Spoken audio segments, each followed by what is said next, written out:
onde eu vou mostrar para você o que é uma curva de aquecimento, as fórmulas que você precisa usar para calcular os processos que acontecem nela e, enfim, vem comigo.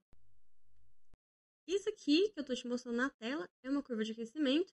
Tem um gráfico que às vezes é temperatura por calor ou temperatura por tempo. Depende do que você tiver lá na questão, mas geralmente ele vai te pedir a quantidade de calor ocorrendo ali no sistema. A gente tem um exemplo usando a água. E a água aqui ela vai estar com massa de 10 gramas. Só que você percebe que ela está em 3 estados diferentes. Sólido, líquido e gasoso. E ela está com temperaturas diferentes. Mas a massa dela continua a mesma, ok? Então a gente tem aqui no eixo Y a temperatura que tá essa água. Então a gente tem menos 5 graus, 100 graus, 120 graus. E aqui a gente tem a quantidade de calor que ele vai gerar, né? Mas isso aqui você vai aprender a calcular. O gelo, ele tá menos 5 graus, aí ele vai para 10 graus, aí ele se transforma em água. E a água ela vai de 10 graus a 100 graus, aí ela se transforma em vapor. E o vapor ele vai de 100 até a quantidade que a questão pedir que você leve esse vapor. E vamos que vamos. Eu vou te mostrar as fórmulas agora. O que você vai usar para calcular cada etapa, tá? Tem 2 etapas, que aí são a temperatura e a transformação do estado físico. A gente começa falando sobre o calor sensível, que é a quantidade de calor que uma substância precisa para aumentar ou diminuir, mas principalmente aumentar, a sua temperatura por unidade de massa. Ou seja, com calor sensível, você vai calcular a temperatura, a mudança de temperatura deste corpo. A fórmula do calor sensível é o Q macete, onde Q é a quantidade de calor sensível, que está em calorias. O M é a massa do corpo, em gramas. O Czinho é o calor específico, e eu já vou te explicar sobre isso. E o ΔT é a variação de temperatura que pode estar em Kelvin ou em graus Celsius, mas graus Celsius. Agora o calor específico, ele vai estar em calorias por gramas e graus Celsius. Ele indica a dificuldade que um corpo possui de esquentar ou esfriar. Então, quanto maior for o calor específico, mais difícil vai ser para ele esfriar ou aquecer. E quanto menor, vai ser mais fácil para ele mudar de temperatura. Esse calor específico, ele já é dado para a gente pela questão. Então, usando o exemplo da água, quando ela está no estado líquido, ela tem 1 caloria por grama grau Celsius. E no gelo, ele tem 0,5 caloria por grama grau Celsius. Aqui tem uma tabela, né, de outros elementos, aqui, que talvez ele dê, mas a gente está se atentando mais à água, certo? E, para finalizar, a gente tem o calor latente, que é a quantidade de energia térmica absorvida ou liberada por uma substância. Essa energia térmica ela vai ser usada para mudar o estado físico do elemento que a gente tem. Então, se a água estiver passando para fusão, vaporização ou solidificação, a temperatura vai ser alterada além da sua forma, né? Aqui a gente tem uma tabela, tá com uma resolução meio baixa, mas por favor não liga, onde a gente tem a quantidade de calor latente na fusão. Então, para a água vai ser 80 calorias por grama e em vaporização vai ser 540. Um negócio legal de comentar é que quando você estiver fazendo o processo inverso, então o calor latente da solidificação vai ser menos 80 e o calor latente da evaporação vai ser menos 540. Fechado? Aí aqui tá a fórmula do calor latente. Ele é o Qmel, onde Q é a quantidade de calor usada, né, absorvida e tudo mais, que é o calor que está em calorias. O Mzinho é a massa em gramas e o Lzão é o calor latente, que está em calorias por gramas. Ele dá na questão. Então, fazendo uma recapitulação do que a gente falou, o calor sensível, ele muda a temperatura, mas não muda o estado, e a fórmula é o Q macete. O calor latente muda o estado e a temperatura continua, que é o Quimel, e o calor específico ele vai estar dentro do Quimacete, e a propriedade da substância ele apenas dificulta mudar de temperatura. Aqui a gente tem um lindo desenho falando dos processos que ocorrem com a água. Então você está vendo aqui que a gente tem um gelo a menos 20 graus Celsius. Ele vai receber calor, então ele vai passar pelo processo do calor sensível, aí ele vai virar um gelo a 0 graus. Você viu que mudou a temperatura? Aí agora ele vai mudar o seu estado. Então a gente vai ter que usar o calor latente, virou a água. Mudou de temperatura, calor sensível. Mudou de estado, calor latente. Água, vapor, e aí o vapor para 120 graus, a gente vai usar o calor sensível. Vou te mostrar isso num gráfico maiorzinho, viu? Aqui a gente tem um lindo de um gráfico, bem explicadinho. Você vendo aqui que a gente tem, né, o sólido, calor sensível, tá? Ele estava em, sei lá, menos 1 grau, e ele foi para 0. Aí você vai passar pelo estado de fusão, né? Ele vai mudar o seu estado. Aí depois ele vai subir, vai receber calor sensível, vai mudar a temperatura, estava de 0, vai para 100. Aí de 100 até não sei quanto, ele vai virar gasoso, né? Ele estava no sólido, foi pro líquido, vai pro gasoso. E ele vai mudar de estado de novo. A gente vai usar o calor latente. E para chegar de 100 a não sei o que, a gente vai usar o calor sensível. Para calcular o que está acontecendo, né? Quanto de quantidade aí foi usada. Mesmo gráfico aqui, só pegando o nosso inicial lá, com as linhazinhas. Então, aqui em azul é o calor latente, e em vermelho é o calor sensível.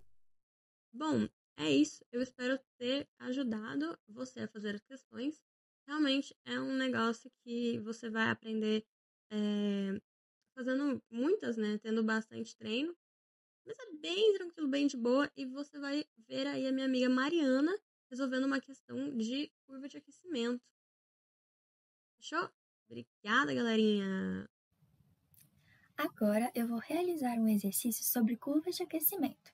Esse exercício é da IFRN e ele começa dizendo o seguinte: o gráfico abaixo representa o comportamento de uma massa de 1 grama de gelo a uma temperatura inicial de menos 50 graus Celsius, colocado em um calorímetro que, ligado a um computador, permite determinar a temperatura da água em função da quantidade de calor que lhe é cedida. O gráfico possui 5 pontos, A, B, C, D e E. Observando-se o gráfico, letra A, qual a temperatura de fusão da água? Então vamos lá. A temperatura de fusão é a mudança do estado sólido para o estado líquido. Então ele quer saber a qual temperatura que ocorre essa mudança de estado físico na água. E essa temperatura é 0 graus Celsius. Então, quando esse gelo atinge o 0 graus Celsius, ele vai passar a se transformar em líquido. Depois, na mesma alternativa, vai pedir entre quais pontos no gráfico ocorre a fusão. Então, a gente vai olhar aqui nessa reta vertical, que é onde está a temperatura, e a gente vê aonde está o 0 graus, que é a temperatura de fusão da água. E o 0 graus está aqui. E quando ocorre essa mudança de estado físico, a temperatura não aumenta. Então, a gente vai olhar qual reta horizontal, ou seja, significa que não está tendo mudança de temperatura, que está em cima do eixo de calor, ou seja, que está em cima do eixo zero, está em cima do zero. E essa reta é a reta entre os pontos B e ponto C. Então, a fusão desse gelo vai ocorrer entre o ponto B e o ponto C aqui no gráfico. Em seguida, nós temos o item B. E ele vai falar o seguinte: qual é a quantidade de calor que deve ser adicionada à massa de gelo para elevar a temperatura do gelo de menos 50 graus Celsius para 0 graus Celsius? Então, a gente volta novamente aqui na reta vertical, que está indicando a temperatura, e a gente vem aqui do menos 50, aqui no ponto A, que está o menos 50 graus Celsius, até aqui no ponto B, que é onde está o 0 graus Celsius. E a gente vai olhar qual é o valor de Q, que é o valor em calorias. E o valor de Q está representado aqui e é 25. Então, nós temos que a quantidade de calor necessária Para que essa temperatura seja elevada dos 50 aos 0 graus Celsius, é 25 cal. Na mesma pergunta, na mesma letra, nós temos: determine o calor específico do gelo. A fórmula para a gente determinar o calor específico é a seguinte: Q, que significa calor sensível.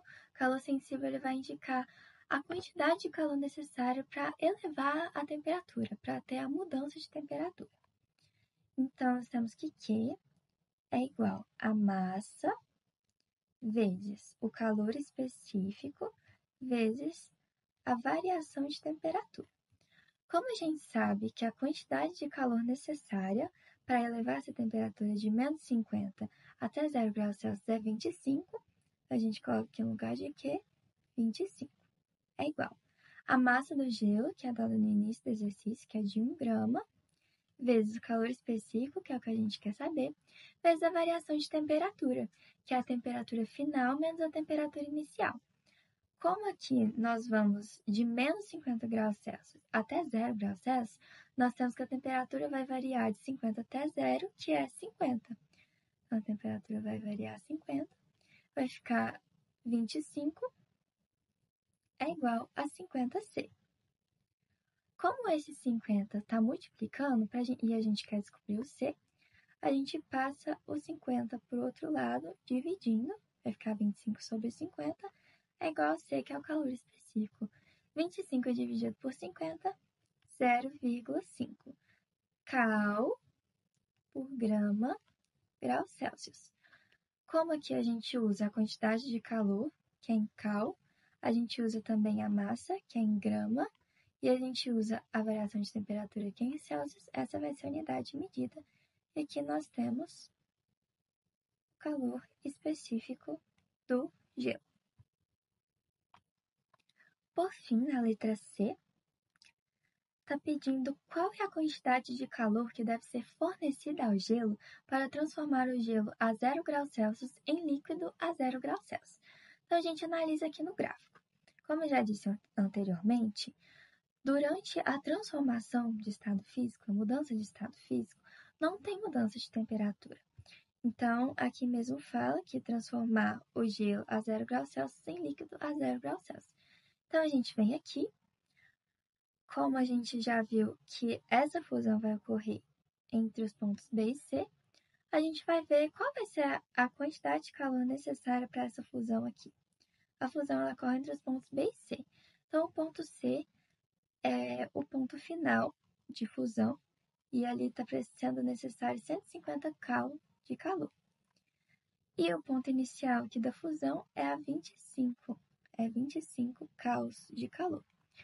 Então, aqui a gente vê a variação, então quanto vai ser necessário de calor durante a fusão aqui, durante os pontos B e ponto C.